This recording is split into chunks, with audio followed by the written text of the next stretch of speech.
This conversation about autopsies is effectively like when a lion is targeting a buffalo and it grabs the neck and it just holds it, knowing that it's a matter of time before that animal is down. This is like what autopsy is. It is the crunch, it's the thing that everybody is afraid of looking at because the implications are so significant. You can't get out of autopsy evidence. And this is why it seems that it's a struggle to find peer reviewed published data. And as a result, sometimes you have to use non peer reviewed data. And I'll be talking about Professor Arnie Burkhart's documentation again. And it's that kind of picture that we have to therefore concentrate on. So, what I'll start with is one of the questions that I'd had very early on in the pandemic. And it was around the vaccine that was developed against SARS-CoV or not developed against SARS-CoV. And I did this in about October of 2022. At the time there, I had asked the question simply, even though we knew about SARS-CoV in 2003, why was there no virus, no vaccine that was developed against it? And it was very simple, is that by the time they had done all the studies, including the challenge studies, they came to this conclusion that even though the SARS-CoV vaccines all induced antibody protection against infection, challenge, that means on re-exposure of the mice at the time and ferrets, of any of the vaccines led to the occurrence of T helper type 2 immune pathology, suggesting a hypersensitivity response. This is pretty serious, and it's therefore something that nobody wants to find now, but it is essential for us to be able to get to the bottom of. Because without that understanding, we are flying blind. This is why I talk about the fact that autopsies are the way that we'll be guided to find answers for people who may be having issues, and we'll learn how to be able to mitigate it. So I know that by hammering home this question about autopsies, there is no easy way to get out because everyone in the medical and the scientific community knows that autopsy is the gold standard. There is no easy way to go. So, one of the things that we have to be able to understand is this thing about vasculitis. That's really what I am looking for here. And I've got this here from my pathology report because I thought this was a pretty good description as to what was going on. You have here a blood vessel, and you have the lining of the blood vessel going around. This is the inside of the blood vessel with the endothelium, and the outside of the blood vessel with the tunica adventitia. And then what happens in vasculitis, that's inflammation of the blood vessels, you have these accumulations of perivascular infiltrates all around the blood vessel. And then it can damage the walls in the context of this inflammation. It is it can occur just commonly from a viral infection, but if it's present, this is always a very, very serious finding and something that we try and look for and try and mitigate. There is no easy way out of a vasculitis if we start to find evidence of it in the context of what is happening. And so when I took this paper that we looked at before with regards to the immune pathology, immunization, as we said, with the vaccines for SARS-CoV in 2012. So this paper here was published in 2012. So they were looking at trying to find solutions for the SARS-CoV in case there was a SARS-CoV-2. But they realized that it led to pulmonary immunopathology on challenge with the virus. And so what I then did is that I did a search of this here, and you can find it here, is that I then looked through, doing the search, for perivascular infiltration. Everywhere there was perivascular in this paper. And you can see here that they were looking for perivascular cellular infiltration. As I said, that's indicative of vasculitis. There were 9 places in this paper that they were talking about perivascular infiltrates. Okay.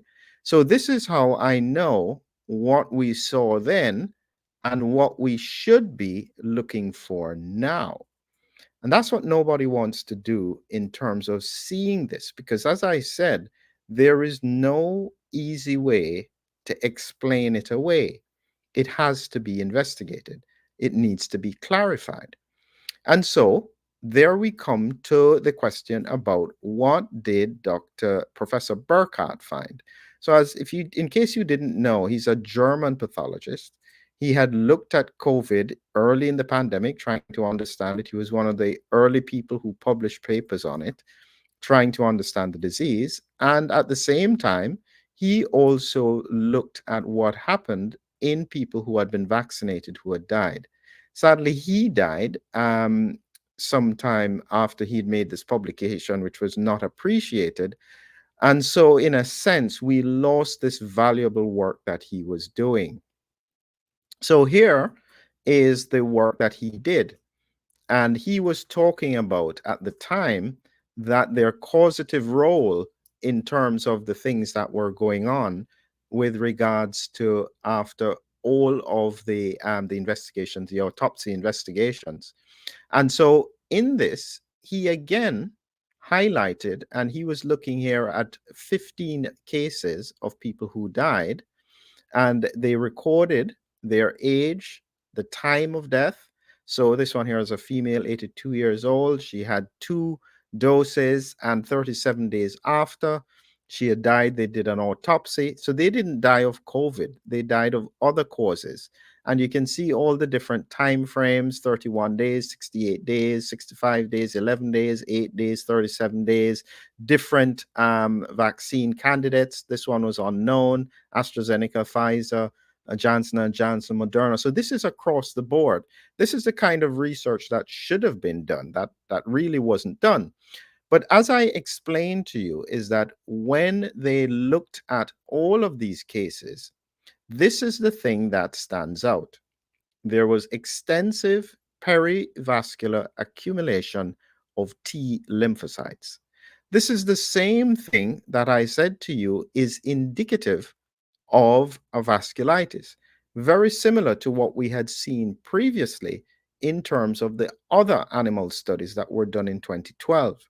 And so this is why I'm saying that almost certainly that's why I am calling for autopsy studies, because that's what I am expecting to find as well. But without the autopsies, everything is conjecture. We keep on saying, well, we're concerned, people are dying, we don't fully understand what's going on, it must be COVID. But how is it COVID? And this is where the COVID storm comes in, because the reality is that you may find that somebody had an infection 6 months ago, then they have passed away. You do the autopsy, you find perivascular infiltration. What would then happen is they would try to label that as a COVID death. But we understand from the prior studies that technically this is a challenge situation. That means that there was immune priming and then re-exposure. In that circumstance, you would therefore have to conclude that the immune priming is likely to be a significant contributor to the perivascular infiltration. That's the vasculitis. So this is really what it is that I have been concerned about. And in terms of what kinds of diseases that it tends to cause, I'll show you here that vasculitis, as I said, is very serious. It's not something to be underestimated. And when we look at the types of diseases that are associated with vasculitis, you have large vessel vasculitis like giant cell arteriitis. have medium vessel vasculitis, smaller. As you can see here, this is the aorta, which would be a large vessel. So that tends to be the glandular arteritis. The Kawasaki's disease, medium to small sized arteries. The arterioles will be more the anchor-associated vasculitis. Capillaries is a glomerular basement membrane disease. And you can see the whole range of different vascular diseases that can occur. This is pretty serious stuff. And as I said, it's the one thing that is not easily evaded in terms of the community that wants to put this aside. If you start getting autopsy evidence, no argument that this has to be investigated. Here is some more evidence as to what it would look like in terms of perivascular infiltrates. This here is the blood vessel. And usually this is part of an inflammatory process. And then you have these dots, which would represent the lymphocytes and macrophages that would be accumulating around the blood vessel. And you have to remember, this is oftentimes silent. And it can take sometimes months or years before disease can present. And this is the point about trying to find ways to mitigate this if it's occurring. The first step is the autopsies. Without the autopsies, everything is conjecture. But once you have autopsies and you start to see this on a regular basis, the next question is, well, who is affected? How can we mitigate it? Without the autopsies, we can't get to the second part of the question.